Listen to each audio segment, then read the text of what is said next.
When I was in college, I worked at Waldbaum's. The one I worked at was a 24-hour one, so a couple unfortunate people would always be stuck working that awful shift.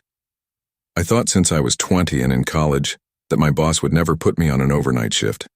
But unfortunately, I guess when she asked my school schedule and I told her I was off, Mondays and Wednesdays, she saw me as a perfect sucker to stick on the overnight shift, occasionally moving forward. One day I saw that I was scheduled for a Tuesday night from 12 a.m. to 8 a.m. I had to triple-check the schedule and make sure that that was right. I felt sick seeing that, and when I asked my supervisor why I was put on the overnight shift, he told me, "If I'm over 18, I don't really have a choice." I considered quitting, but I needed the job and money, so I just sucked it up and decided I'd do it this one time and then tell my boss I can't do it ever again because I have to study for school. So I arrived at the store at 12 m. and relieved my coworker Amanda. Half the lights in the store were out at this hour to save on electricity. There were a surprising amount of customers in the store when I got there. I guess more people than I expected would do. Quick midnight shopping runs past 1 a.m., though the place was completely dead. Maybe 3 customers in the entire hour. As it got later in the night, there were less and less customers. It was past 2 a.m. By this point, I was as bored as humanly possible, and there hadn't been a customer in over an hour. I wondered if there were any other employees in the building. There had to be. I figured they couldn't have a lone 20-year-old running the whole place by himself. There was some bald guy who looked like he could be a manager that kept passing by the front registers every few minutes. He had a key ring attached to his khakis with like 10 keys on it, and he was holding a small backpack-type bag in his hand. So I said, "Excuse me, are you the manager?" And he came over and asked if it was my first day on the job, to which I said it was my first night shift. He shook my hand without giving me his name and asked me if I could go to the back warehouse of the store and organize the pallets. He said he'd watch the front. I didn't exactly know what that meant, but I'd figure it out. I walked towards the back of the store, and as I did, I saw him doing something to the entrance door of the store, like he was reaching for some switch on the side of it, as if he were locking it.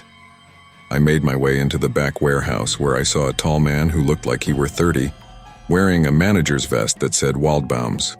He saw my apron and introduced himself as Rob, the night manager. I said, "Oh, I thought the guy in the front was the night manager," and he looked puzzled and said, "Who?" When I described that man from before, he asked me to show him who I was talking about because he was the only manager on duty.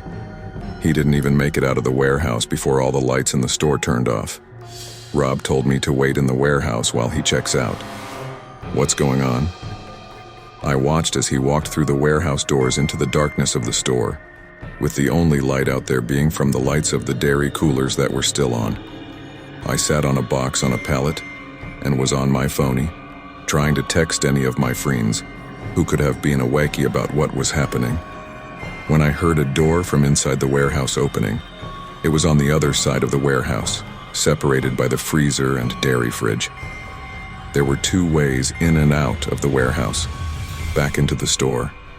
I still sat there now with my ears perked up, listening for any sounds when I heard quiet, slow footsteps getting closer, followed by a voice saying, "Hey kid, you in here?" But it wasn't Rob's voice. It was that bald guy's voice. I hurried out the warehouse doors into the store, but quietly I jogged to the front of the store looking for Rob, but I couldn't find him. I called out his name. Nothing. I grabbed my jacket and tried to open the exit door, but it wouldn't open automatically. So I tried to physically open it, but it was locked.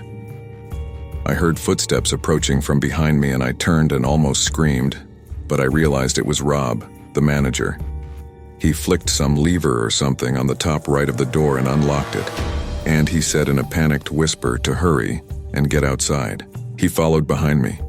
We left the store and he got really a night on the phone with the police, and I heard his whole conversation. He said he believed an armed man locked himself into the Waldbaums and was probably trying to rob the place. I told him to tell the police that I think he was coming to harm me in the warehouse, which he relayed to the operator. He told me I should go wait in my car or leave, I'm sure because he didn't want the store to be held liable for anything, if something were to happen. I went and sat in my car and just watched for a little while, and within 10 minutes, there were at least 4 police cars outside the store.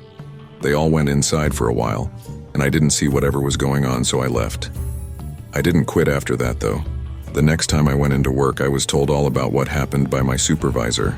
The security footage showed that bald man circling the place, acting suspicious, checking if the coast were clear to do whatever he was planning to do after locking the doors. He cut the lights in the store, and the cameras showed him going straight to the warehouse where he told me to go. That's the scariest part to me, because if he were armed and robbing the place, he could have been on his way to put a gun to my head or something. The camera showed him leaving through the emergency exit in the warehouse way before the police arrived. In the end, I never worked an overnight shift again after talking to my boss, and I stayed at that job for another few months. I'm not sure if that man was ever identified.